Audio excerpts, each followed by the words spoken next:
बिस्मिल्लाहिर्रहमानिर्रहीम। अस्सलाम वालेकुम नाज़रीन, आप यूट्यूब चैनल देख रहे हैं। मैं इमरान खान हूँ। पाकिस्तान तहरीक-ए-इंसाफ ने अपनी कैंपेन का जो इख्तिताम किया है वो बड़े जलसों से किया है और अच्छे खासे बड़े जलसे हैं और इसके लिए कोई ज़्यादा तैयारी भी उनको नहीं करनी पड़ी। जैसे ही उनको परमिशन मिली और क्योंकि आखिरी रात होती है तो फिर लोग निकल आते हैं कैंपेन की।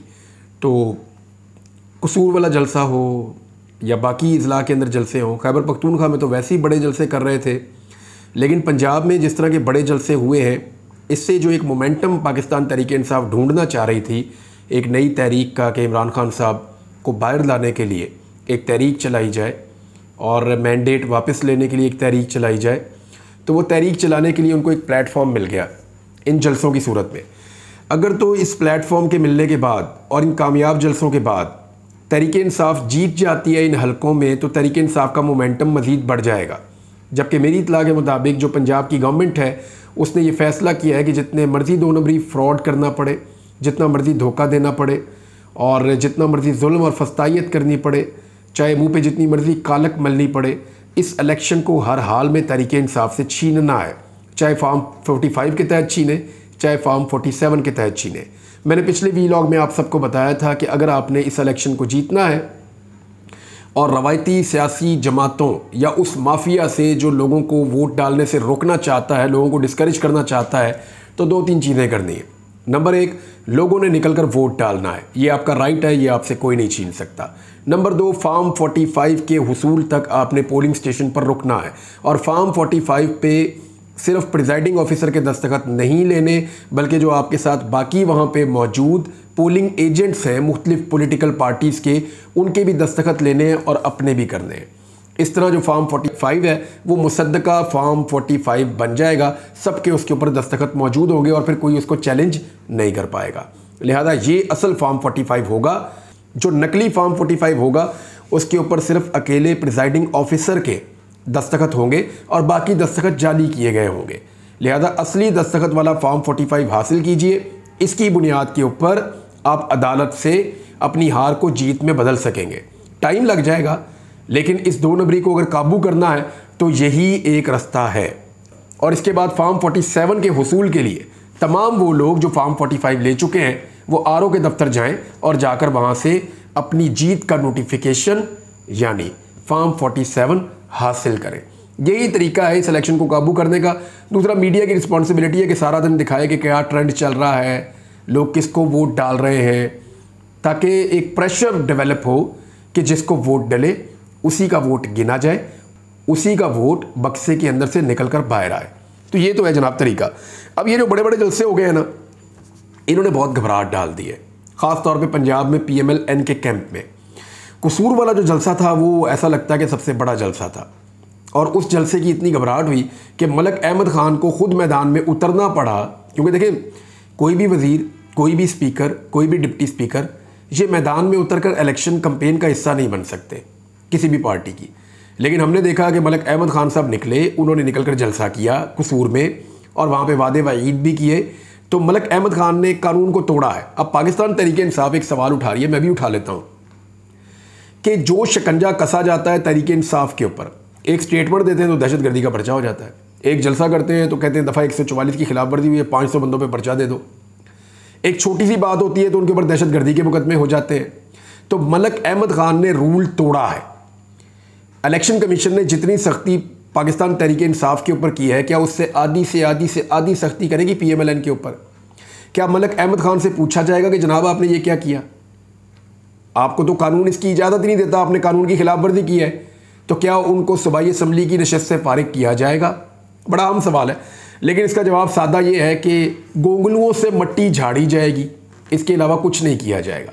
मलिक अहमद ख़ान को मैदान में खुद उतरना पड़ा क्योंकि बकौल शाकिर अवान साहब के मरीम नवाज़ ने उनकी क्लास ली है और मरीम नवाज़ ने यह कहा कि कसूर में इतना बड़ा जलसा कैसे हो गया? इंतज़ामिया आपके पास, सारे वसाइल आपके पास, कंट्रोल आपके पास, तो तहरीक-ए-इंसाफ ने इतना बड़ा जलसा कैसे कर दिया? तो उस गुस्से में आकर पाकिस्तान तहरीक-ए-इंसाफ के सैकड़ों लोगों के ऊपर कसूर में मुकदमा दर्ज कर दिया गया कि जनाब इन्होंने जलसा किया तो हम मुकदमा कर रहे हैं। और अंदाज़ा आप कीजिए कि एक ही वक्त में थोड़े से वक्त के फ़र्क के साथ करीब करीब 2 जलसे हो रहे थे। एक मुस्लिम लीग नून का हो रहा था जहाँ पे मलक अहमद ख़ान खुद मौजूद, और एक जलसा हो रहा था पाकिस्तान तहरीक-ए-इंसाफ का। तहरीक इंसाफ का जलसा जो है वो खचाखच भरा हुआ था, बहुत बड़ी तादाद में हज़ारों लोग वहाँ पे मौजूद थे। PMLN के जलसे के अंदर वो गहमा गहमी थी ही नहीं, वाकफ बंदे बुलाए हुए थे। तो अब यहाँ से सबको आइडिया हो गया कि PMLN ये इलेक्शन हारने जा रही है, तो पर्चा दे दिया किस पे? तहरीक इंसाफ वालों पे। भाई सेम टाइम में अगर दफ़ा 144 का निफाज है तो वो तो PMLN पे भी है और PTI पे भी है, और PMLN के जलसे के अंदर जो बंदा बोल रहा है वो तो बोल ही नहीं सकता, वो तो स्पीकर है सूबाई असम्बली का, और वहाँ पे एक और कानून की खिलाफ वर्जी भी हो रही है। जबकि यहाँ जो मौजूद लोग हैं इनके ऊपर पर्चा हो गया, जो वहाँ मौजूद लोग हैं उनके ऊपर कोई कार्रवाई नहीं हुई।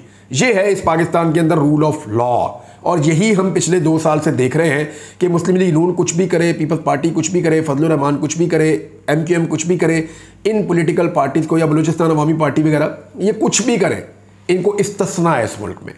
लेकिन पाकिस्तान तहरीक इंसाफ जैसे ही थोड़ा सा कोई काम करने लगती है उनके ऊपर पर्चे हो जाते हैं, उनकी गिरफ्तारियाँ हो जाती हैं, उनको गायब कर दिया जाता है, इगवा बराए बयान हो जाता है, और बहुत सारी चीज़ें होती हैं।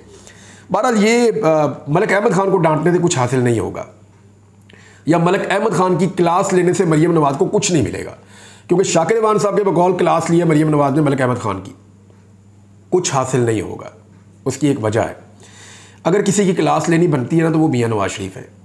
मरीम नवाज़ को अगर क्लास लेनी है तो मियाँ नवाज़ शरीफ की क्लास लेनी चाहिए। वो इसलिए कि ना मियाँ नवाज़ शरीफ साहब डील करते, ना अपने पाँव पे कुल्हाड़ा मारते, और ना अपनी मकबूलियत की इमारत को ज़मीन बोझ करते। मियाँ साहब ने अपनी मकबूलियत तबाह करके सारी की सारी मकबूलियत इमरान खान साहब की झोली में डाल दी, और इमरान खान साहब का जो बयानिया था वो अपने मौक़िफ़ के ऊपर डट गए। इमरान खान साहब ना डील कर रहे हैं, ना पीछे हट रहे हैं, ना अपने मौक़िफ़ को छोड़ रहे हैं, तो सारी सपोर्ट पब्लिक की उनके साथ चली गई है। मियाँ नवाज़ शरीफ साहब ने डील भी कर ली, अपना मौक़िफ़ भी चेंज कर लिया, और इक़्तिदार का गंदा टोकरा अपने सर पर रख के उसको भी कबूल कर लिया। तो ऐसी सूरत हाल में लोग क्यों उनको वोट डालेंगे, या लोग क्यों बाहर निकलेंगे उनके जलसों और जुलूसों के लिए?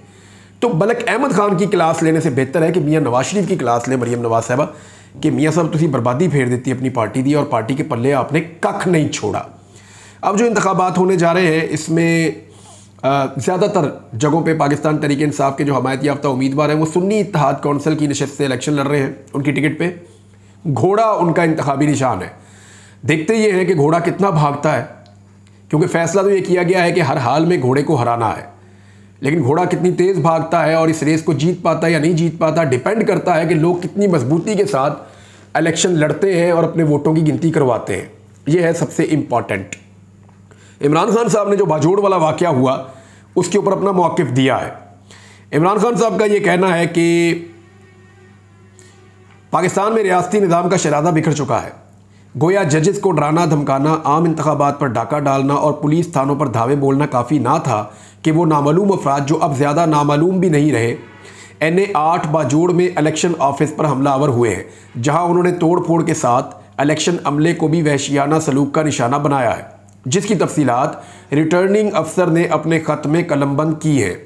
इससे जाहिर होता है कि पाकिस्तान में रियासती निज़ाम का शरादा पूरी तरह बिखर चुका है और जंगल का शेर जहां कानून की हुक्मरानी को जूते की नोक पर रखते हुए पूरी ढिठाई से एजेंडे एजेंडे की तकमील में मसरूफ़ है। सितम ज़रीफ़ी तो ये है कि आला अदलिया बज़ाहिर किसी साजबाज के नतीजे में इस लाकानूनियत में मुलव्वस है या इसके ख़िलाफ़ इक़दाम करने से बेहद खौफज़दा और आजिज़ है। अच्छा, अदलिया के हवाले से जो है वो पाकिस्तान तहरीक इंसाफ के चेयरमैन इमरान खान साहब ने एक ख़त भी लिखा है, जो ख़त कादी फ़ाइज़ ईसा साहब को पहुँचाया गया है, आज ही के दिन में पहुँचाया गया है।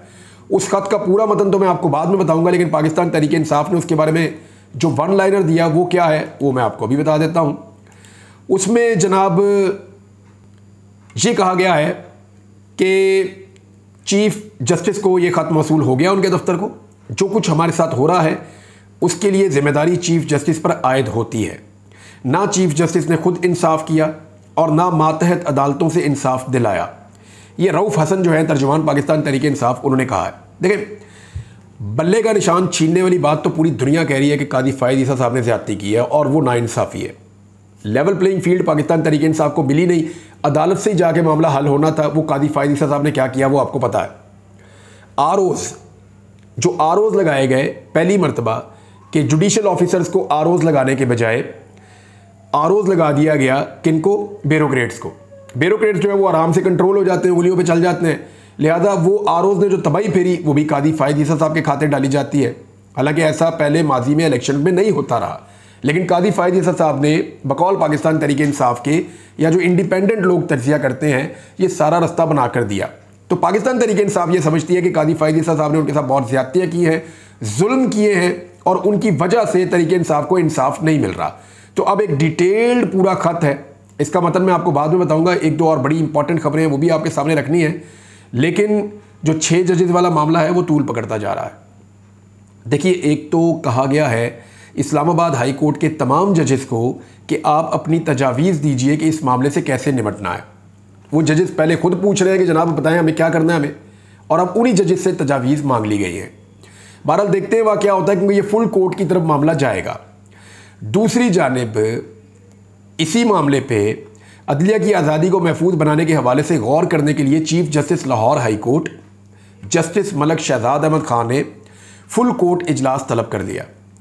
चीफ जस्टिस हाई कोर्ट ने 22 अप्रैल को दोपहर 1:30 बजे तमाम जजेस का इजलास तलब किया है। अभी देखिए, खैबर पख्तूनख्वा में और सिंध में यह नहीं हुआ, लेकिन पंजाब में और इस्लामाबाद में यह हुआ, और बलूचिस्तान में भी अभी तक नहीं हुआ। देखना यह है कि बाकी जजेस इसके ऊपर क्या मौक़िफ़ लेते हैं। अभी हाल ही में कादी फ़ायद ईसा साहब की एक मुलाकात भी हुई है लाहौर हाई कोर्ट के चीफ जस्टिस साहब से, जिनका मैंने अभी नाम लिया। उसके बाद ये डेवलपमेंट सामने आ रही है, इसके ऊपर डिटेल में हम बाद में बात करेंगे। लेकिन फुल कोर्ट इजलास का एजेंडा जारी कर दिया गया है जो होगा लाहौर हाई कोर्ट में। उसमें कहा गया है कि इसमें गौर किया जाएगा कि अदलिया की आज़ादी को कैसे महफूज बनाया जा सकता है।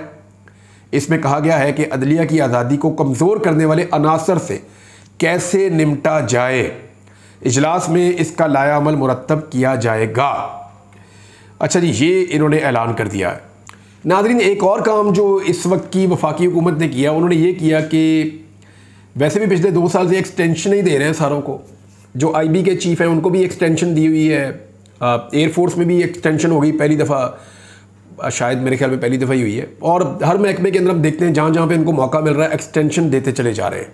PDM ने बहुत टिका के एक्सटेंशन दी हैं। अब इन्होंने एक नया कानून बना दिया है और उसके मुताबिक जो 65 साल की उम्र में ऑफिसर को रिटायर होना पड़ता था, अब वो 65 साल की उम्र की हद ख़त्म कर दी गई है। यानी उसके बाद भी अगर कोई काम करना चाहे तो वो काम कर सकते हैं, हुकूमत उनसे काम लेती रहेगी। देखिए, जो 65 साल की उम्र पे पहुंच गए हैं ना, और हुकूमत इनसे और काम लेना चाहती है। अब एक बात सोचिए, अगर ये इतने अच्छे लोग होते तो ये 40-40 साल से इन नौकरियों के ऊपर काम कर रहे हैं, जिनके बारे में हुकूमत को लगता है कि इनको 40 साल काम करने के बावजूद मज़ीद काम करवाना चाहिए 65 साल की उम्र के बाद। अगर तो ये इतने अच्छे, तगड़े, ईमानदार, पाकिस्तान को बेहतरीन चलाने वाले एडमिनिस्ट्रेटर होते या ऑफिसर्स होते तो पाकिस्तान आज कहाँ होता। अगर पाकिस्तान आज बुरी सूरत हाल में है तो इसका मतलब ये है कि ये 65 साल की उम्र में पहुंचने वाले लोग जो अब बुजुर्ग हो चुके हैं, बाबे बन चुके हैं, इन्होंने पिछले 40 साल में अच्छा परफॉर्म नहीं किया। लिहाजा इनको तो हाथ जोड़ के इनके घर भेजना चाहिए कि सर आप अपने घर जाएं, हम नए लोगों को मौका दें, नए लोग इस मुल्क को चलाएं, नए जज्बे के साथ आएँ, नई एनर्जी के साथ आएँ और पाकिस्तान को ठीक करें। होना तो एक्चुअली ये चाहिए, लेकिन उन्हीं बाबों के लिए दोबारा रास्ता निकाला जा रहा है और 65 वाली शर्त जो है उसको ख़त्म किया मौजूदा वफाकी हुकूमत ने। नाज़रीन, पाकिस्तान तहरीक इंसाफ के कारकुनों को लगातार गिरफ्तार करने का सिलसिला भी जारी है और ये बात आप याद रखिएगा कि 128 लोगों की गिरफ्तारी की लिस्ट बनाई गई थी गुज़िश्ता रात मेरी इतला के मुताबिक, और उनमें से बहुत सारे लोगों की गिरफ्तारी के लिए छापे भी मारे गए हैं। कोशिश की गई है क्योंकि पंजाब हुकूमत ने यह फैसला किया है कि बाई हुक और बाई क्रुक कुछ भी हो जाए इन ज़िमनी इंतखाबात को जीतना है। देखिए, उसके कुछ रीजंस हैं। ये 4 सीटें क्यों इंपॉर्टेंट हैं इनके लिए। ये चाहते हैं कि ये सारी सीटें इनको मिल जाएं, मखसूस नशिस्तें पाकिस्तान तहरीक इंसाफ की इनको मिल जाएं और कुछ और सीटें मार धार करके ये ले लें। 124 का नंबर पूरा करके ये कादी फ़ायद ईसा साहब की एक्सटेंशन वाले मामले की तरफ जाएंगे। लेकिन अगर उन चीज़ों को रोकना है तो पाकिस्तान की पब्लिक के पास एक मरतबा फिर मौका है। सुबह निकल कर वोट दें, वोट की हिफाजत करें, रिजल्ट लें और माफिया को शिकस्त दें। अब तक के लिए इतना ही। अपना ख्याल रखिएगा, अपने चैनल का भी। अल्लाह हाफिज़।